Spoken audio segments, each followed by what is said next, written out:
இவங்க பேர் உமா, வயசு 30, ஒரு 161 சென்டிமீட்டர், ராசி மேஷம், நட்சத்திரம் அஸ்வினி, சாதி வன்னியர் நாயக்க சமூகத்தை சேர்ந்தவங்க. அரசாங்க வேலை பார்க்குறாங்க. சம்பளம் மாதம் 24,000 வாங்கிட்டு இருக்காங்க. கூட பிறந்தவங்க யாருமே கிடையாதுமா, வீட்டுக்கு ஒரே பொண்ணுன்னு சொல்லியிருக்காங்க. திருப்பூர் மாவட்டத்தை சேர்ந்தவங்க. இந்த பெண்மணி பிடிச்சிருந்தா உங்கள் விருப்பத்தை நீங்கள் கமெண்ட்ல சொல்லிடுங்க. இவங்க பேர் காமினி, வயசு 35, ஒரு 156 சென்டிமீட்டர், ராசி விருச்சிகம், நட்சத்திரம் கேட்டை, சாதி வன்னியில் உடையார் சமூகத்தை சேர்ந்தவங்க. தனியார் கம்பெனியில் வேலை பார்க்குறாங்க. சம்பளம் மாதம் 20,000 வாங்கிட்டு இருக்காங்க. கூட பிறந்தவங்க யாருமே கிடையாது, வீட்டுக்கு ஒரே பொண்ணு சொல்லியிருக்காங்க. சேலம் மாவட்டத்தை சேர்ந்தவங்க. இந்த பெண் வரை பிடிச்சிருக்கு அப்படின்னா உங்கள் விருப்பத்தை நீங்கள் கமெண்ட்ல சொல்லிடுங்க. இவங்க பேர் பிந்து, வயசு 32, ஒரு 157 சென்டிமீட்டர், ராசி விருச்சிகம், நட்சத்திரம் கேட்டை, சாதி வன்னிய கவுண்டர்னு சொல்லியிருக்காங்க. அரசாங்க வேலை பார்க்குறாங்க. சம்பளம் மாதம் 28,000 வாங்கிட்டு இருக்காங்க. கூட பிறந்த சகோதரர் யாரும் கிடையாது, சகோதரி ஒருத்தங்க இருக்காங்க. சேலம் மாவட்டத்தை சேர்ந்தவங்க. இந்த பெண் வரை பிடிச்சிருக்கு அப்படின்னா உங்கள் விருப்பத்தை நீங்கள் கமெண்ட்ல சொல்லிடுங்க.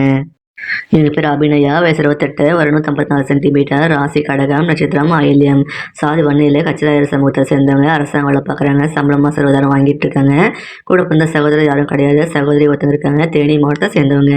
இந்த பெண் வரை பிடிச்சிருக்கு அப்படின்னா உங்கள் விருப்பத்தை நீங்கள் கமெண்ட்ல சொல்லிடுங்க. இவங்க பேர் லேகா, வயசு 34, ஒரு 159 சென்டிமீட்டர், ராசி துலாம், நட்சத்திரம் சுவாதி, சாதி உடையார் சமூகத்தை சேர்ந்தவங்க. அரசாங்க வேலை பார்க்குறாங்க. சம்பளம் மாதம் 38,000 வாங்கிட்டு இருக்காங்க. கூட பிறந்தவங்க யாரும் கிடையாது, வீட்டுக்கு ஒரே பொண்ணு சொல்லியிருக்காங்க. ராமநாதபுரம் மாவட்டத்தை சேர்ந்தவங்க. இந்த பெண் வரை பிடிச்சிருக்கு அப்படின்னா உங்கள் விருப்பத்தை நீங்கள் கமெண்ட்ல சொல்லிடுங்க. இவங்க பேர் ஆர்த்தி, வயசு 27, ஒரு 168 சென்டிமீட்டர், ராசி கடகம், நட்சத்திரம் பூசம், சாதி வன்னியில் படையார் சமூகத்தை சேர்ந்தவங்க. தனியார் கம்பெனியில் வேலை பார்க்குறாங்க. சம்பளம் மாதம் 42,000 வாங்கிட்டு இருக்காங்க. கூட பிறந்த சகோதரி யாரும் கிடையாது, சகோதரி ஒருத்தர் இருக்காங்க. காஞ்சிபுரம் மாவட்டத்தை சேர்ந்தவங்க. இந்த பெண் பிடிச்சிருக்கு அப்படின்னா உங்கள் விருப்பத்தை நீங்கள் கமெண்ட்ல சொல்லிடுங்க.